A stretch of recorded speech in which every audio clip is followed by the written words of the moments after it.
Okay.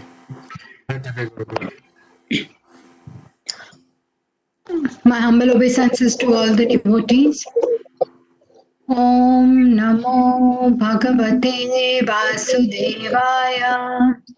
Om Namo Bhagavate Vasudevaya.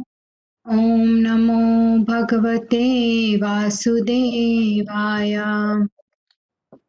Chapter 10 Vibhuti Yoga, the opulence of the Absolute. Atah Dashamo Adhyayah. Verse 1 श्रीभगवानुवाच भूय एव महाबाहो शृणु मे परमं वचः यत्तेऽहं प्रीयमाणाय वक्ष्यामि हितकाम्यया. The Supreme Personality of Godhead said, listen again, O mighty armed Arjuna, because you are my dear friend, for your benefit I shall speak to you further, giving knowledge that is better than what I've already explained. Verse 2 न मे विदुः सुरगणः प्रभवं न महर्षयः अहम् आदिर्हि देवानां महर्षीणां च सर्वसः.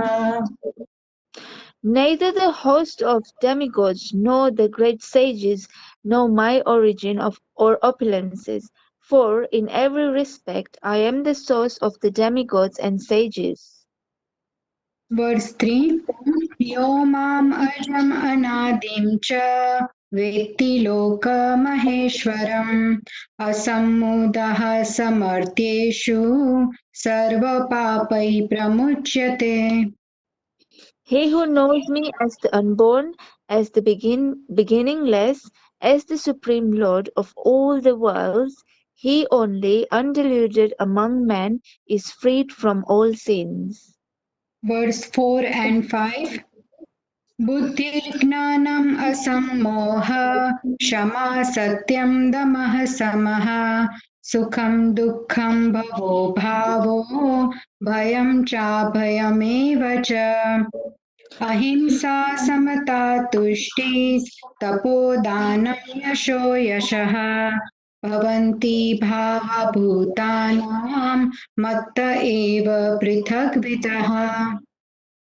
Intelligence, knowledge, freedom from doubt and delusion, forgiveness, truthfulness, control of the senses, control of the mind, happiness and distress, birth, death, fear, fearlessness, non-violence, equanimity, satisfaction, austerity, charity, fame and infamy. All these various qualities of living beings are created by me alone.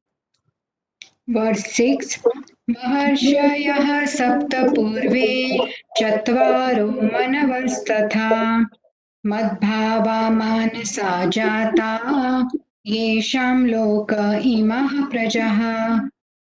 The seven great sages, and before them the four other great sages, and the Manas, progenitors of mankind, come from me, born from my mind, and all the living beings populating and the various planets descend from them. Verse 7 एतां विभूतिं योगं च मम यो वेत्ति तत्त्वतः सोऽविकल्पेन योगेन युज्यते नात्र संशयः. One who is factually convinced of this opulence and mystic power of mine engages in unalloyed devotional service. Of this there is no doubt. Verse 8 अहं सर्वस्य प्रभवो मत्ताः सर्वं प्रवर्तते इति मत्वा भजन्ते मां बुधा भाव समन्वितः. I am the source of all spiritual and material worlds. Everything emanates from me. The wise who perfectly know this engage in my devotional service and worship me with all their hearts.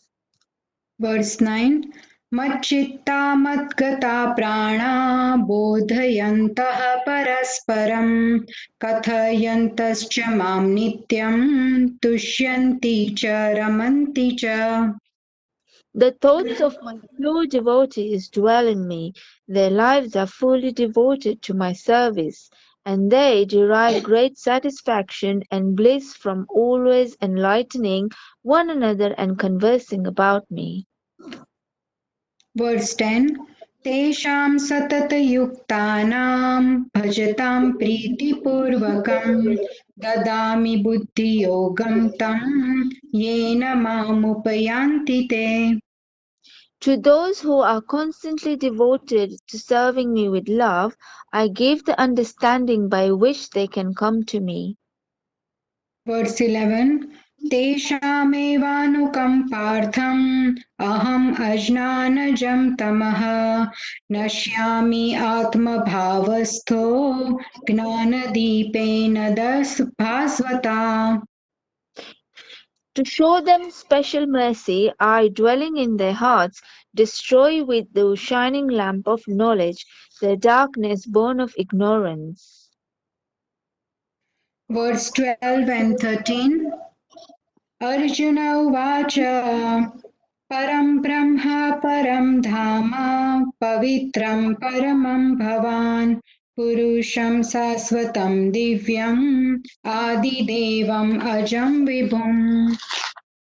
आहुस्त्वां ऋषयः सर्वे देवर्षिर्नारदस्तथा असितो देवलो व्यासः स्वयं चैव ब्रवीषि मे.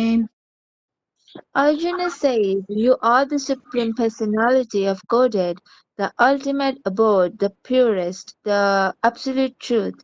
You are the eternal, transcendental, original person, the unborn, the greatest. All the great sages such as Narada, Asita, Devala, and Vyasa confirm this truth about you, and now you yourself are declaring it to me." Verse 14. सर्वमेतद्रतं मन्ये यन्मां वदसि केशव न हि ते भगवन् व्याप्तिं विदुर्देवा न दानवः. O Krishna, I totally accept as truth all that you have told me. Neither the demigods nor the demons, O Lord, can understand your personality. Verse 15. स्वयम् एवात्मनात्मानं वेत्ता त्वं पुरुषोत्तम भूतभावन भूतेश देवदेव जगत्पते. Indeed, you alone know yourself by your own internal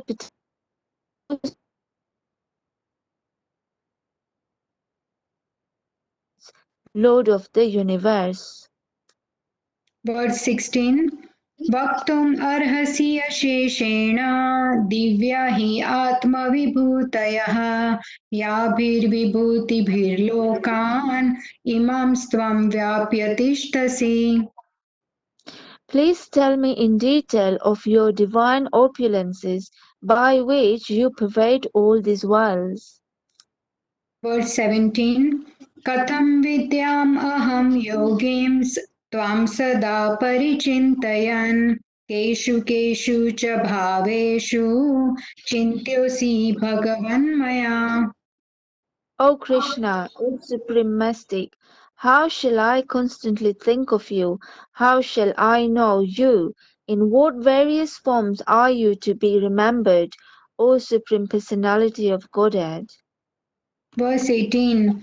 विस्तरेणात्मनो योगं विभूतिं च जनार्दन भूयः कथय तृप्तिर्हि शृण्वतो नास्ति मे मृतम्. O Janardana, again please describe in detail the mystic power of your opulences. I am never satiated in hearing about you, for the more I hear, the more I want to taste the nectar of your words. Verse 19. श्रीभगवानुवाच हन्त ते कथयिष्यामि दिव्या हि आत्मविभूतयः प्रधानयतः कुरु श्रेष्ठा नास्ति अन्तो विस्तरस्य मे. The Supreme Personality of Godhead said, "Yes, I will tell you of my splendorous manifestations, but only of those which are prominent, O Arjun, for my opulence is limitless." Verse 20. Aham atma gudakesha sarvabhutasaya sthitah aham adischa madhyam cha bhutanam anta eva cha. I am the Supersoul, O Arjun, seated in the hearts of all living entities. I am the beginning, the middle, and the end of all beings. Verse 21. Adityanam aham vishnur jyotisam raviram shuman marichir marutam asmi nakshatranam aham sashi. Of the Adityas I am Vishnu, of light I am the radiant sun, of the Maruts I am Marichi, and among the stars I am the moon. Thank you, Hare Krishna. Hare Krishna Prabhuji, thank you. Thank you very much, Divya Mataji and Jyoti Mataji. That was very beautifully recited. So as most of you know, but in case if we have any new members who joined in a little bit late today, 10th chapter is being divided into two sections for the chat calendar. That is just to make it a little bit more easy for us to systematically go through each verse. There is a Chatushloki verses here in the 10th chapter, four very, very important verses which give the essence of Bhagavad Gita. And we would like to spend probably four of those verses may take up to 5-6 days to cover, and hence over these 28 or 29 days before the two Ekadashis are we go through, we will be covering the 21 verses every day, reciting them. And then after the 28-29 days, we will begin the remaining part of the chapter and finish the other 21 verses. And especially because wherever the chapter is longer, it will be divided into two parts. So today we will be covering the third verse, which I will just bring up on my screen. Hare Krishna, Krishna Krishna, Hare Hare, Hare Rama, Rama, Hare Hare.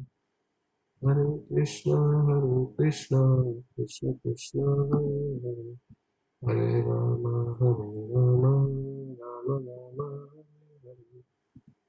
Hare. Govinda Jaya Jaya Gopal Jaya Jaya Govinda Jaya Jaya. Okay, so again, the text 13 we will be covering over text 3 we will be covering over 2 days, because it's a not only it's a beautiful verse, but it has a slightly longer purport. So I'll cover this today and tomorrow, and then the text 4 and 5 are kind of together, and that Vrindavan Chand Prabhu will cover over 2 days. It also has nearly 4 or 5 pages of purport as well. So let's just begin with the recitation of this verse. Yo mamajam anadim cha veti loka maheshwaram asamudha samarteshu sarva pape pramuchyate. Translation: He who knows me as the unborn, as the beginningless, as the supreme Lord of all the worlds, he only undiluted among men is freed from all sins. Purport by His Divine Grace, A.C. Bhaktivedanta Swami Srila Prabhupada. Srila Prabhupada ki jai. As stated in the 7th chapter, 7.3, Manushyanam Sahasreshu Kashchit Yatati Siddhahe. Those who are trying to elevate themselves to the platform of spiritual realization are not ordinary men. They are superior to millions and millions of ordinary men who have no knowledge of spiritual realization. But out of those actually trying to understand their spiritual situation, one who can come to the understanding that Krishna is the Supreme Personality of Godhead, the proprietor of everything, the unborn, is the most successful spiritually realized person in that stage only. Jyoti Mataji, could you please mute yourself? In that stage only, when one has fully understood Krishna's supreme position, one can be free from completely free completely from all sinful reactions. I'm sure all of you are already reading, but I'll highly recommend, as I'm reading it behind the muted mics, you should all read the verse along with me, or the purport rather. Here the Lord is described by the word Aja, meaning unborn, but he is distinct from the living entities who are described in the second chapter as Aja. The Lord is different from the living entities who are taking birth and dying due to the material attachment. The conditioned souls who are changing their bodies, but his body is not changeable. Even when he comes to this material world, sorry, I'll repeat the line again. The conditioned souls are changing their body, but his body, it means Krishna's body, is not changeable. Even when he comes to this material world, he comes as the same unborn. Therefore, in the fourth chapter, it is said that the Lord, by his internal potency, is not under the inferior material energy, but is always in the superior energy. In this verse, the words Veti, Loka, Maheshwaram indicate that one should know that Lord Krishna is the supreme proprietor of the planetary systems of the universe. He was existing before the, and he is different from his creations. All the demigods were created within this material world, but as far as Krishna is concerned, it is said that he is not created. Therefore, Krishna is different even from the great demigods like Brahma and Shiva. And because he is the creator of Brahma, Shiva, and all other demigods, he is the supreme person of all the planets. Sri Krishna is therefore different from everything that is created, and anyone who knows him as such immediately becomes liberated from all sinful reactions. One must be liberated from all sinful activities to be in the knowledge of the Supreme Lord. Only by devotional service can he be known, and not by any other means, as stated in Bhagavad Gita. One should not try to understand Krishna as human being as stated previously. Only a foolish person thinks him to be a human being. This is again expressed here in a different way. A man who is not foolish, who is intelligent enough to understand the constitutional position of Godhead, is always free from all sinful reactions. Actually, we will just read the entire purport today and again tomorrow. Prabhupada's words are so wonderful that it doesn't matter. We can read the whole purport but only discuss the other half of it tomorrow. So we'll read the entire purport today. If Krishna is known as the son of Devaki, then how can he be unborn? That is also explained in Srimad Bhagavatam. When he appeared before Devaki and Vasudev, he was not born as an ordinary child. He appeared in his original form and then he transformed himself into an ordinary child. Anything done under the direction of Krishna is transcendental. It cannot be contaminated by material reactions which may be auspicious or inauspicious. The conception that there are things auspicious and inauspicious in the material world is more or less mental concoction, because there is nothing auspicious in the material world. Everything is inauspicious because the very material nature is inauspicious. Prabhus and Matajis, I would like to read this exhilarating lines of Srila Prabhupada once again. The conception that there are things auspicious and inauspicious in the material world is more or less a mental concoction, because there is nothing auspicious in the material world. Everything is inauspicious because the very material nature is inauspicious. We simply imagine it to be auspicious. Real auspiciousness depends on activities in Krishna consciousness in full devotion and service. Therefore, if we at all want our activities to be auspicious, then we should work under the directions of the Supreme Lord. Such directions are given in the authoritative scriptures such as Srimad Bhagavatam and Bhagavad Gita, or from a bona fide spiritual master. Because the spiritual master is the representative of the Supreme Lord, his direction is directly the direction of the Supreme Lord. I would like to repeat this line of Prabhupada once again. Because the spiritual master is the representative of the Supreme Lord, his direction is directly the direction of the Supreme Lord. The spiritual master, saintly persons, and scriptures direct in the same way. There is no contradiction in these. There is no contradiction in these three sources. All actions done under such direction are free from the reactions of pious or impious activities of this material world.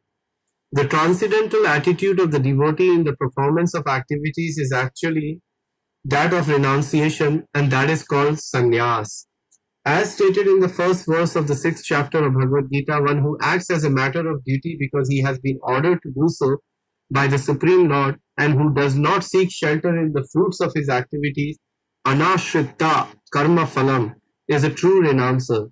Anyone acting under the direction of the Supreme Lord is actually a sannyasi and a yogi, and not the man who has simply taken the dress of a sannyasi or a pseudo yogi. Om Ajnanaatimirandasya Jnananjanashalakaya Chakshurmilitam Yena Tasmai Shri Guruve Namaha. Namo Vishnupadaya Krishna Pristhaya Bhutale Srimate Bhakti Vedanta Swamiti Namine. Namaste Saraswati Deve Gauravani Pracharine Nirvishesha Shunyavadi Pashyat Deshatarine. जय श्री कृष्ण चैतन्य प्रभु नित्यानंद श्री अद्वैता गदाधर शिवासादि गौर भक्त वृंद हरे Krishna Krishna Krishna Hare Hare Hare Ram Ram Ram Hare Hare. I offer my obeisances at the lotus feet of my spiritual master and my great spiritual master, His Divine Grace A.C. Bhaktivedanta Swami Srila Prabhupada. I also offer my obeisances to all of you again and again, because you all are Vaishnavas and therefore very dear to the Lord. So, what a beautiful verse and what a beautiful purport. That's all I can say when I read this purport. I want to draw your attention to a couple of lines which were so nice in this purport once again, so we can try to be immersed in these words of Srila Prabhupada, which are so enchanting and uplifting.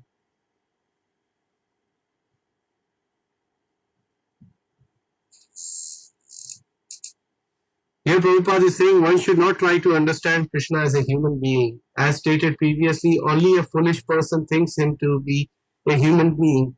This is again expressed here in a different way.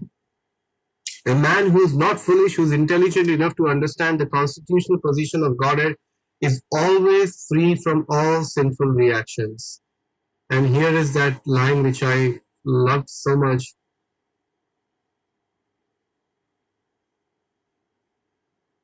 Because the spiritual master is a representative of the Supreme Lord, his direction is directly the direction of the Supreme Lord. Let's try and meditate on these two lines for rest of our life, actually, not just rest of our evening, because just there is so much of perfection is lying in this line to be able to take shelter of the spiritual master and take his words and instruction as non-different coming from the Lord. That's what Srila Prabhupada did in his life. Until date, we are reaping the results or the fruits of his hard labor, of what he did throughout his life.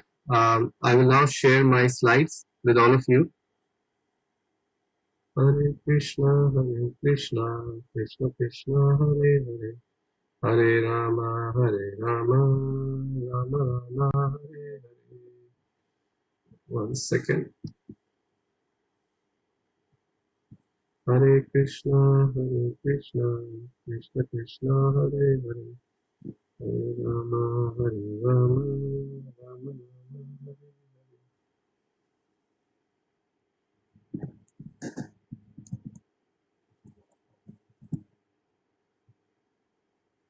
Okay, are you able to see my slides now? Can one of you confirm? No, Prabhuji, his black screen is. Okay, 1 second.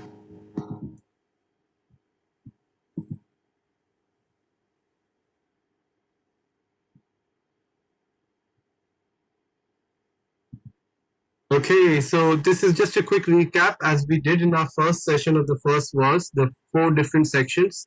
So I will just recap the first section where we are trying to understand Krishna's unknowability and how we can serve the Lord by knowing his opulences to some degree. His origin is impossible to understand because he is the source of all, and that which has been created cannot independently be understood in its own source. And one who understands this fact serves Krishna with devotion. The practical application from this section is that by knowing of Krishna's supreme position is an inspiration for one to take to the process of devotional service, And in these two particular texts, text 2 and 3, one can understand Krishna by his mercy, not by material qualification. Fully understanding Krishna frees one from all sins. Appreciating Krishna's position naturally leads to surrender. So the theme of this particular verse is that the result of understanding Krishna properly is to bring about the freedom from all sinful reactions in our life. And the points to be noted are that the demigods, the sages, the mental speculators, which were mentioned in the text 2 covered by Mukunda Hari Prabhu, they cannot understand Krishna. And why they cannot which aspects of Krishna they can't understand? That he's unborn, he's beginningless, and the supreme lord of all the worlds. He is the supreme proprietor. And thus the text 10.3 describes undeluded among men those who can understand Krishna in these three features, which are unborn, beginningless, and the supreme proprietor. So kindly repeat after me, behind the muted mics, of course. Unborn, beginningless, and the supreme proprietor. So these are the three aspects. If somebody can understand, that person can actually get free from all sinful reactions. And the learning in this particular purport, there are 6 main learnings which we will be covering over the course of 2 days, starting from today and tomorrow. I'll try to cover 3 or 4 depending on the time, and the other 3 will be covered in tomorrow's section. So the first and the foremost thing is to understand the most successfully spiritually realized person is a very, very rare person. Sa Mahatma Sudurlabha. One who understands Krishna as the Supreme Personality of Godhead, the unborn, the Supreme Proprietor. Out of many millions, one may endeavor out, and out of many, one may succeed. This is directly from the Bhagavad Gita 7.3 verse, where the translation says that out of many thousands among men, one may endeavor for perfection, and of those who have achieved perfection, hardly one knows me in truth. This is Krishna very clearly telling us that how difficult it is. We must be thinking, well, if Krishna himself is saying it is difficult, why should I bother?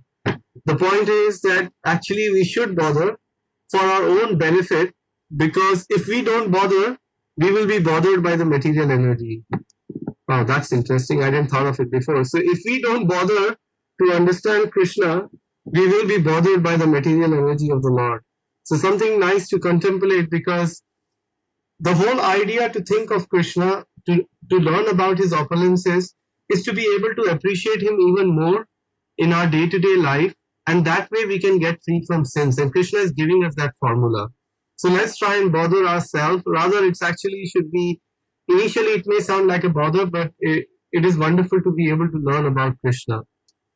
And how rare it is, Chaitanya Mahaprabhu explains in Chaitanya Charitamrita. He says, Brahmande Brahmite kono bhagyavan ji, Guru Krishna prasade paye bhakti lata beech. According to their karma, all living entities are wandering throughout the entire universe. Some of them are being elevated to the upper planetary systems, and some are going down into the lower planetary systems. And out of many millions of wandering living entities, one who is very fortunate gets an opportunity to associate with a bona fide spiritual master by grace of Krishna. By the mercy of both Krishna and the spiritual master, such a person receives the seed of the creeper of devotional service. So Chaitanya Mahaprabhu, through his teachings which are given to us by Krishnadas Kaviraj Goswami, is trying to tell us the rarity of, I don't know if there's a word called rarity, but how rare devotional service is. And he's explaining that how, according to our activities in previous lives or this life, we are wandering from one universe to another actually, and then we are going through different planets and sometimes different bodies. And like we heard in the story of Gokarna and Dundakari day before yesterday, that how Dundakari took to the sinful activities, but because he had a wonderful devotee brother called Gokarna, who was always thinking of the welfare of everybody, he was able to help his brother who was in a ghostly body. So ghosts, sometimes they don't even get a gross body. They have to live in a subtle body. And that is why they sometimes, in order to trouble the people who have probably troubled them in their past life, they take to the other's gross body. And sometimes we have this conception in India, oh, there's some kind of a ghost has got into this guy. Well, it is, the Shastra does say it is possible actually. So we see sometimes because of our sinful activities, we may not even get a gross body. And Prabhupada writes in one place that that is the worst kind of situation, because in the gross body we are able to at least use our senses to practice devotional service, or even for that matter enjoy the material world. But in a ghostly body, nor can you enjoy, or nor can you, neither can you perform devotional service. So it's very important to understand that now, out of many millions of wandering living entities, we have this opportunity to associate with Krishna and associate with our spiritual masters, Srila Prabhupada disciples, and many Shiksha gurus. And that's why this principle of mentors and having some guidance is very important in our life. Because we can study the books of Srila Prabhupada, which are very helpful, but it is always nice to study them in the association of devotees so that our understanding can go very deep in the subject matter which is being given to Prabhupada. And it helps us illuminate the conversation of what Prabhupada is trying to say when we study in association of devotees. So this is how rare, ladies and gentlemen, bhakti is, that by the mercy of both Krishna and the spiritual master, we can get the seed or the creeper of devotional service. Chaitanya Mahaprabhu describes this as when we water the seed or the creeper, and that watering process is hearing and chanting, hearing about the Lord and chanting the glories and the holy name of the Lord. By watering through these two processes, our Bhakti Lata creeper can grow very, very nicely and very, very beautifully. That is an important aspect here to note. So yeah, this is how rare devotional service is, and now that we somehow or other have access to it, let's take a full advantage of it. And then the next part in this particular verse is Krishna is saying he's unborn, he's Aja. And this unborn is different from living entity as Prabhupada described as unborn in chapter 2 in reference to Bhagavad Gita text 20 verse, chapter 2 and text 20, which is the verse I will just share with you. And that is, Na jayate mriyate va kadachin, nayanam bhutva bhavita, vana bhuya, ajo nitya shashvato yam purano, na hanyate hanyamane sharire. In this translation, it is said that for the soul there is neither birth nor death at any time. He has not come into being, does not come into being, and will not come into being. He is unborn, eternal, ever-existing, and primeval. He is not slain when the body is slain. So Krishna has already said that in the second chapter, in the 20th verse. And it is explained in the Shastras that sometimes when things get repeated a couple of times, that means there is more emphasis given on that aspect of the philosophy or a pastime of the Lord. So like now Krishna is reminding us again, he is unborn, as he had already said in text 2.20. Let's think of another verse, like we have the verse we just read in the last chapter, chapter 9, Manmana Bhagavat Bhakto Madhyaji Mam Namaskaru. So the same verse again comes in the 18th chapter, but the last line is slightly different. So Krishna is trying to, when you see things are being repeated, whether a verse or a point by Prabhupada in the purport, or the verse Hare Nama, Hare Nama, Hare Nama, Eva Kevalam, Kalo Nashte, Vanashte, Vanashte, Gati Ranyatha, that when certain things are repeated, we have to take it very intelligently that this is a very important thing and I must take it seriously. So first of all, we must understand Krishna is trying to tell us he is unborn, and the living entities are taking birth and dying due to the material attachment. Thus, they are changing bodies under external energy. But the Lord is not like that. Lord comes to the material world as the self-same, unborn, comes by his internal potency, and his body is changeable. Like and the verse which was quoted in this particular section was the fourth chapter and the 6th verse, which is, I am going to just share with you in about 30 seconds. If not, your money will be back. Well, no. So fourth chapter and sixth verse. So the verse is, although I am unborn and I am transcendental, my body is transcendental, although I am unborn and my transcendental body never deteriorates, and although I am the Lord of all living entities, by my internal energy, I still appear every millennium in my original transcendental form. So Krishna does not have a gross body like us, fire, air, ether, and then, our subtle body. So Krishna's body is completely spiritual and transcendental. And then the argument raised here in this connection is that, but Krishna is the son of Devaki, so how can he be unborn? And that is refuted here in this verse by Prabhupada, saying he appeared before Devaki and Vasudev in his original form, not as an ordinary child, and then transformed into an ordinary child. So Prabhupada is giving an evidence of Srimad Bhagavatam that he did not appear directly as just a mere child. He appeared in his four-armed transcendental form, and then he took the form of a little baby Krishna. And here are some references in relation to this thought. I found them very helpful, and I'm sharing with you.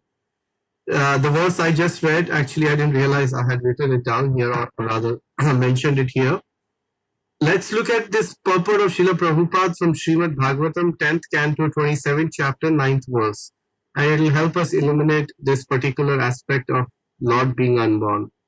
Prabhupada is writing, the Lord has spoken about the peculiarity of his birth. Although he may appear like an ordinary person, he remembers everything of his many, many past births, whereas a common man cannot remember what he has done even a few hours before. The Lord says that he appears in his own body. He does not change his body as the common living entity changes from one body to another. Whenever he appears, he does so in the same original body by his internal potency. Although he appears in the same transcendental body and is Lord of the universe, it still appears that he takes his birth like an ordinary living entity. But astonishingly enough, he never ages beyond youth. At the time of the battle of Kurukshetra, he looked just like a young man, 20 or 25 years old. Neither his body nor his intelligence ever deteriorates or changes. So this is the beauty of Lord Krishna, which is being explained in this wonderful purport of Srila Prabhupada, that we take birth, our body dwindles, it goes through 6 different changes as per Bhagavad Gita. It grows, then it produces, and then it starts to dwindle, and then it dies. But Lord's body is not like that. He comes as it is in his transcendental body, and he goes back to the spiritual world in a similar way, actually. So Prabhupada, Krishna is giving us a hint. Please, please, please do not think or take my body to be same as yours. By doing so, we are actually performing a sinful activity, because we are saying Krishna and me are the same. But if we consider Krishna's body to be transcendental as explained by our scriptures and spiritual masters, then we can be assured of gradually being on the path where our sinful reactions are being eradicated. So we can decide whether we want a blessing or we want to have we don't want to have blessing. And who can become Krishna's parents?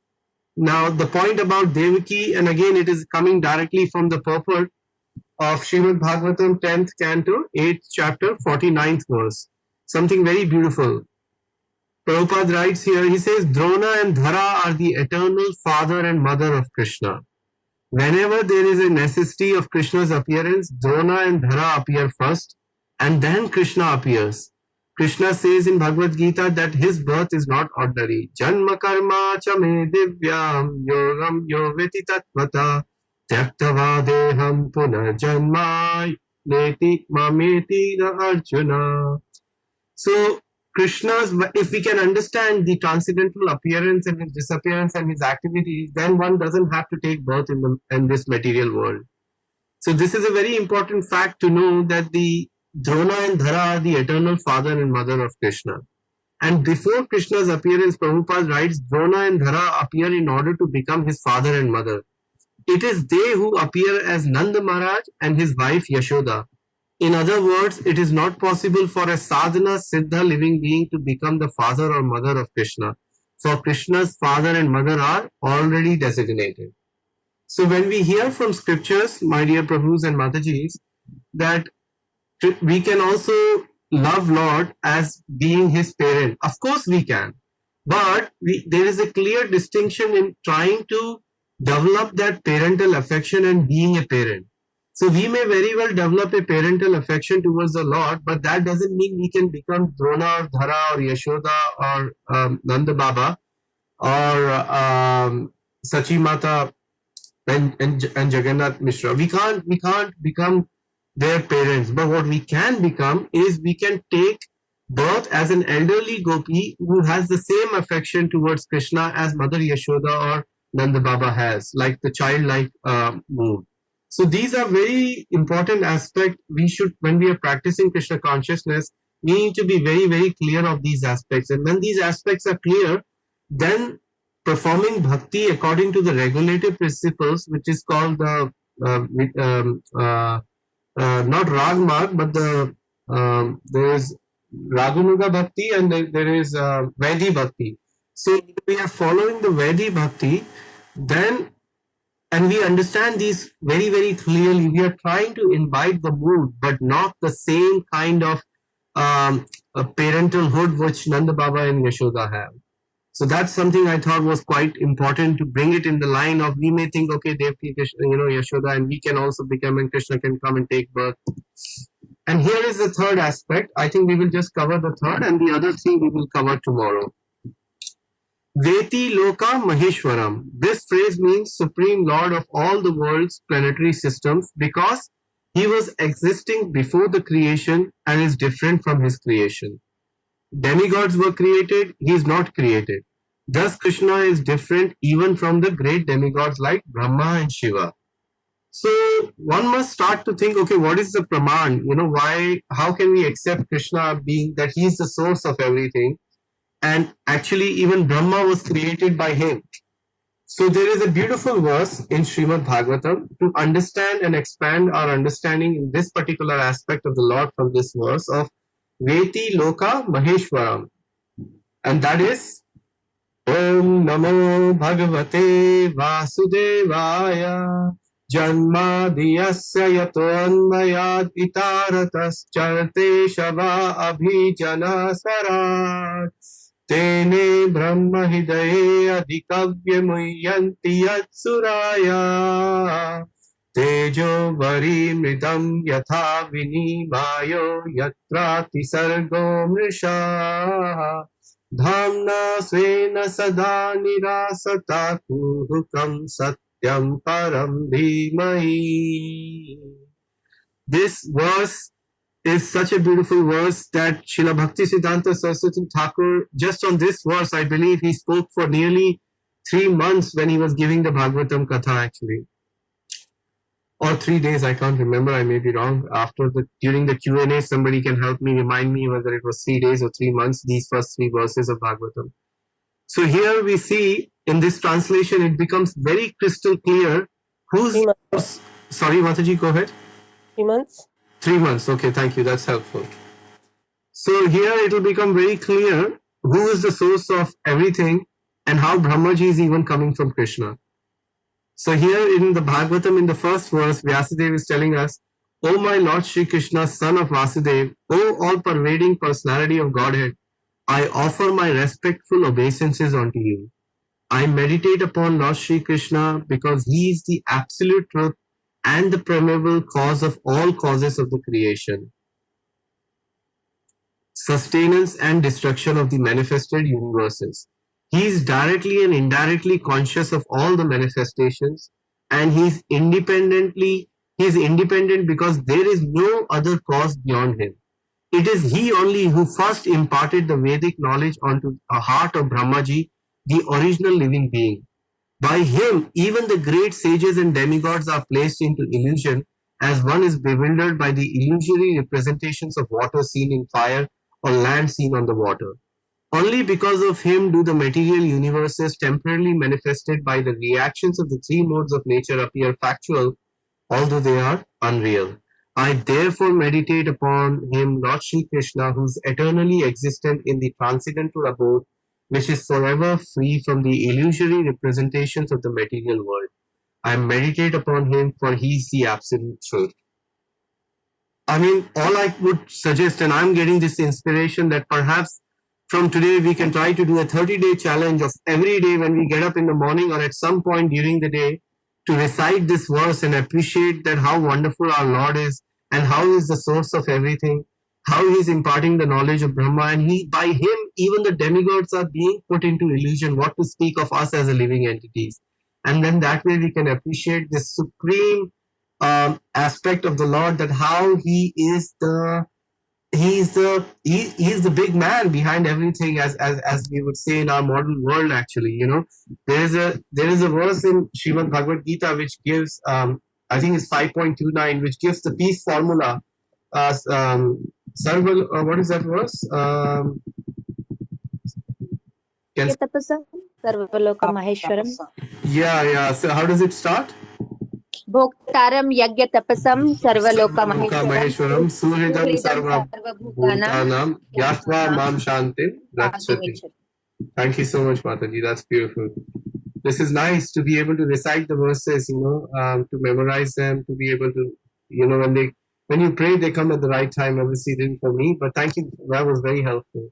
So this is a peace formula. When somebody understands that he's the main person who should be offered all sacrifices. He's the benefactor of all living entities and the demigods.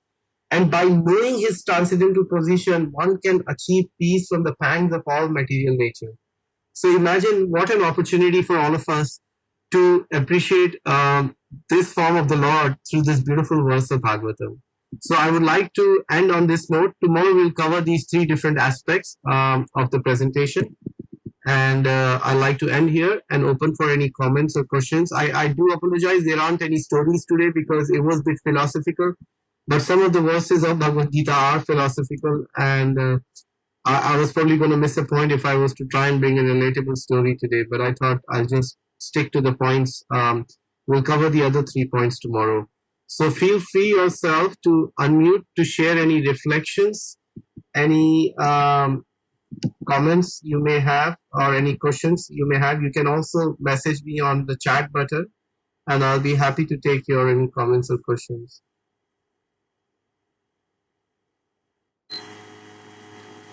Divya Gaurandi Mataji is saying, thank you so much for a wonderful class. Krishna is unborn, beginningless, and supreme proprietor. Indeed, it is. He is Mataji. That is beautiful. Thank you.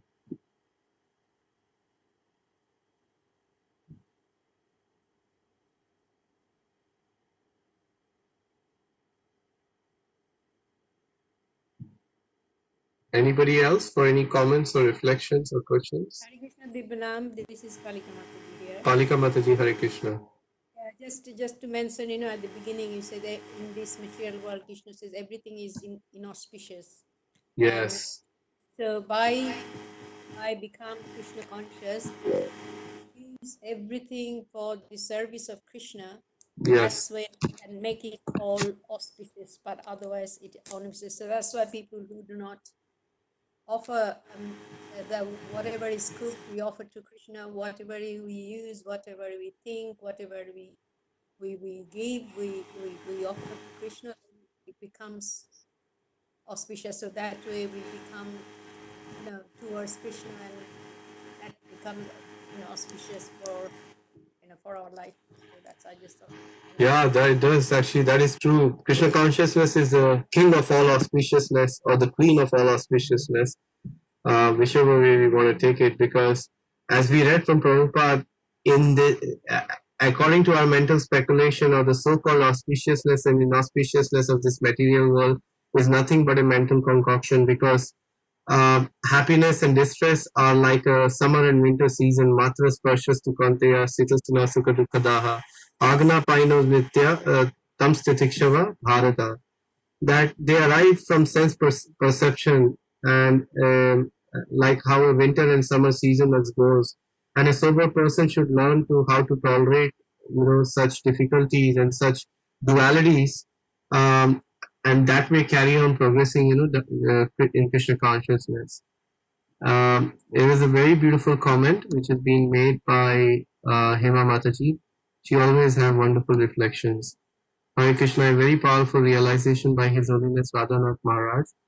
We cannot really approach the Lord sincerely or appreciate His greatness or cry out His holy name with deep feeling until we give up the hope of being happy in this material world. That is true. That is very true.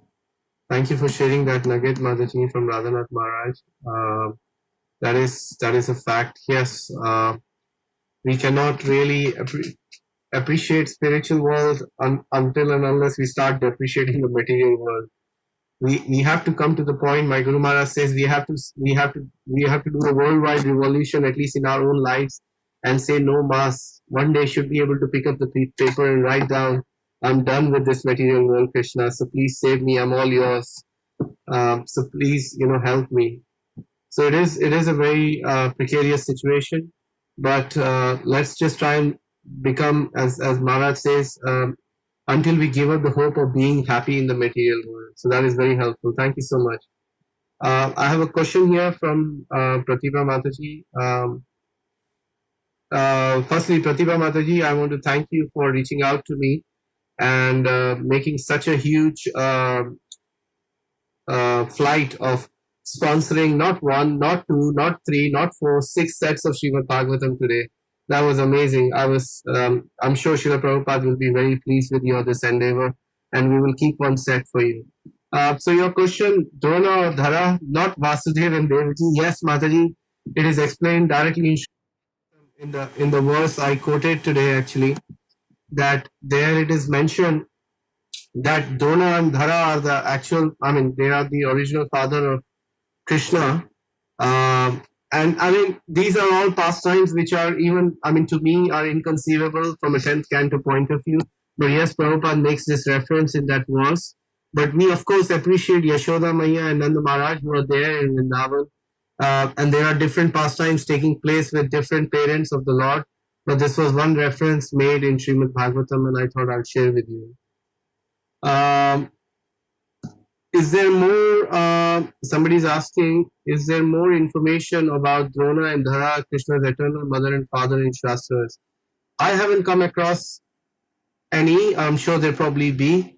But is there anybody else who would like to contribute to this answer? I know I have, who do we have? Any devotees here? Vrindavan Chand Prabhu, if you're hearing, do you have any comments about this?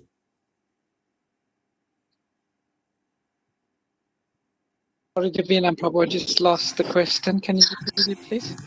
I made a reference to 10th canto today about Devki and Yashoda, that how Prabhupada quotes in a purport in a verse that Drona and Dhara are the actually original father of Krishna, and they appear time again and again, either as Yashoda or Nanda Baba or Sakhi or Jagannath. So like that, somebody is asking, is there more reference anywhere else about it? Can some be? So I haven't seen any other, but yeah, I was recently listening to the whole pastime of how they desired and what their past lives was. I'll try and reference it and I'll send it out. Okay, great. Thank you, Vrindavan. That's very helpful. Hare Krishna, thank you so much, Prabhuji, for allowing me to recite, and Mataji for recitation along me, as I always am very grateful to this group and the devotees. Thank you, Vrindavan Chand Prabhu, Divya Gaurangi Mataji is thanking you. So yes, we will wait to hear from Vrindavan Chand Prabhu. I also want to take the opportunity to share 2 things with you. One is, please continue to pray for His Holiness Bhakti Charu Maharaj, as we did yesterday. We are Please keep Maharaj in your prayers. Prayers are very powerful, and his health is starting to kind of recover, especially from an oxygen level. But I believe he's still in ICU, still on ventilator. But gradually, the oxygen thing is starting to improve for Maharaj, which is very hopeful. So please keep Maharaj in your prayer. And second thing I want to mention to all of you is that tomorrow is our wonderful small event we are putting together about doing a on Sunday we are having Bhakti Vinod Thakur's disappearance day, and Bhakti Vinod Thakur actually he's called as a Swami in our line, and a very, very prominent Acharya. And we will hear probably, depending on the time, with Vrindavan Chand Prabhu, I'll be requesting him to cover just the two verses which are together over the 2 days. Although they are quite long purport, but hopefully over 2 days Prabhu will be able to cover and may mention something about Bhakti Vinod Thakur, and we will sing a bhajan of Bhakti Vinod Thakur tomorrow evening in our bhajan evening. But suffice to say, we work for the pleasure of Bhakti Vinod Thakur on Sunday, because for him, he also wanted this vibration of Srimad Bhagavatam and other books which are coming from our Goswamis to go out in the world and help people who are struggling to understand this precarious material condition, and let them help them to give them a solution to these problems which will take them from this world to another world altogether. So we are doing a very nice event on Saturday morning, tomorrow morning at 11 o'clock. We will be conducting a small call on how you can tell others about Srimad Bhagavatam. Well, not necessarily about Srimad Bhagavatam, but you can tell them about a project we are doing. And we have planned 4 different presentations over the course of next week, where we will be doing a detailed presentation of the Bhadra campaign, which you saw, and also a presentation on Srimad Bhagavatam and how this literature can help others actually. So we will be just sharing some tips. There will be a couple of role plays on how to connect with new friends or old friends, and help them book an appointment for one of these 4 presentations we are planning next week. So if any one of you are free around 11 o'clock for about 45 minutes to an hour, then do log in. The link is the same ID which I have shared, my own ID, and we will be using that. It'll be myself, Vrindavan Chand Prabhu, and Keshav Gopalanand Prabhu on the call. So you just need to click at that link at 11 o'clock. I'll probably share it in the group again if you want it. But yeah, if you're free, do log in and just hear the call and see what you can do, and just connect with your friends and benefit and share with them what you're doing. Like you can tell them about chat and invite them onto the chat session as well. And you can invite them for one of these presentations we are doing. So those were the 2 things I wanted to mention. And I know most of you are actually helping in this project. So we are very grateful for your services.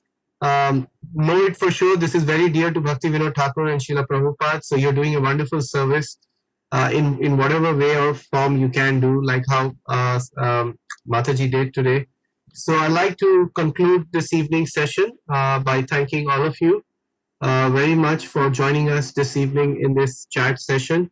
And we will continue tomorrow evening in our chat and bhajan evening at 7:45. And if Hare Krishna Prabhu, just a quick question. Yes, Mataji, please go ahead. Yes, Mataji.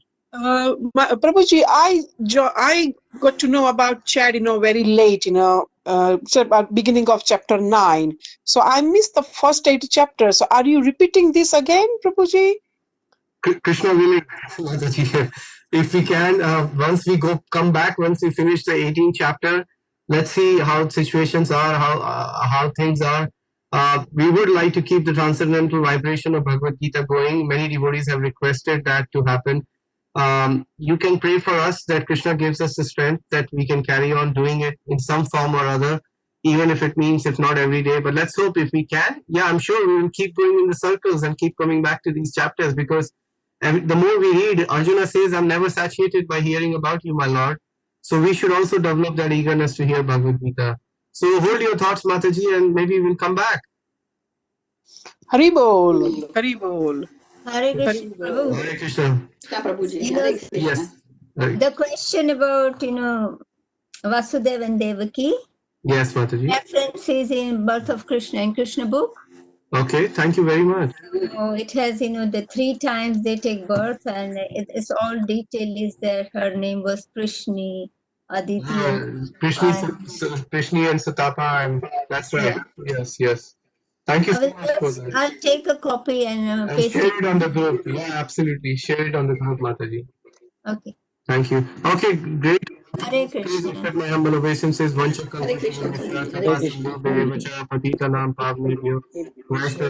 Namo Namaha.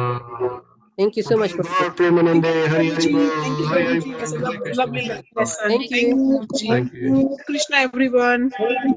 Krishna. Hare